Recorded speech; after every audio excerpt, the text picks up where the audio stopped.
Hey guys, good evening. It's Jamie with the DarkPod24. Today's show, the U.S. has just struck Iran with airstrikes. Now, does that make the world a safer place? I believe maybe it does.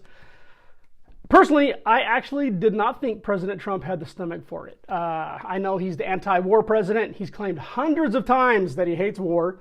He hates war, people dying, needlessly, all that kind of stuff. But still, I believe this was a righteous hit. And a necessary strike at that. I believe his decision to finally pull the trigger, no pun intended, but his decision to pull the trigger and actually back Israel to ensure that Iran didn't have a nuclear bomb, shows the world our resolve and all of our technologically advanced capabilities. It's a major reality check to other forces out there, great forces like China, or Russia. And really all of Iran's AAA, which is their air defense artillery, which is meant to repel threats from the air and surface air missiles, stuff like that, it didn't stand a chance against any of our fifth generation fighters, such as the F-35s, the B-2 bombers, etc. Israel, last week, they wiped out pretty much all of Iran's air defenses in 48 hours. And we wiped out their underground nuclear facilities in a couple hours.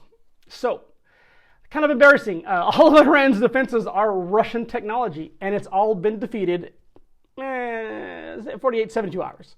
But I believe the swift, decisive, and deadly execution of these strikes may cause Putin to lose a little sleep tonight. I really hope it does, because that son of a bitch has caused a lot of people to lose sleep over the past couple of years. But recognize I said Putin, not the Russian people, who are a great power, as I said before, on the global stage. A great power that, as of late, has been quite disruptive and declining lately.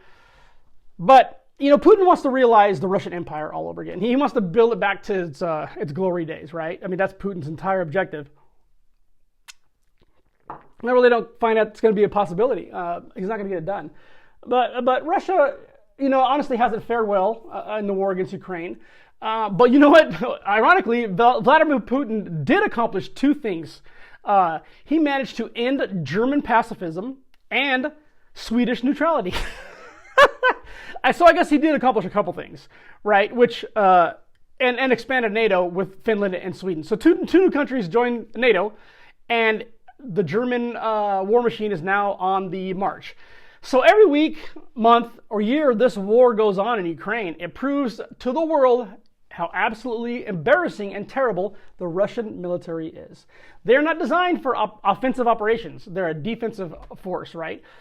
And despite the fact, not to say that they are backward, poorly organized, poorly trained, they don't even have an NCO Corps, which is the non-commissioned officers that pretty much run, our military and with the orders disseminated, up and down. And with their equipment, dude, their equipment was built in the 60s, 70s, and with their technology. Even their most advanced, AAA was built in the 1990s. So along with all those disadvantages, right?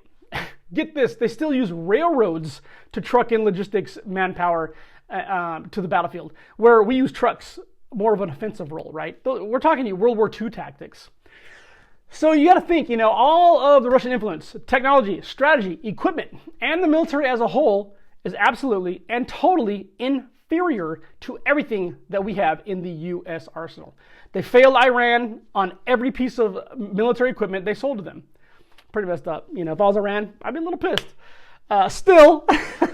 Still, although this is a bit of a gut check and eye-opener for Putin, I don't think it's going to deter the Russians from attacking Ukraine any less. You see, because that's the mindset of Putin. He's an imperialist, right? He's trying to rebuild the Russian Empire. And his mindset might as well be on a different planet. That's why when I hear President Trump talk about Putin, I'm like, dude, it's like you guys are speaking totally differently. His mindset's completely different. The same thing could be said about the Palestinians, right? Or even our allies, the Israelis.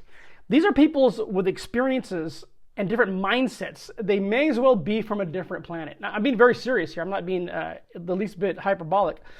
So, our worldview and our experiences and our general mindset just, we get what each other are saying, but I don't think exactly know what we're saying comes from, right? Where it comes from.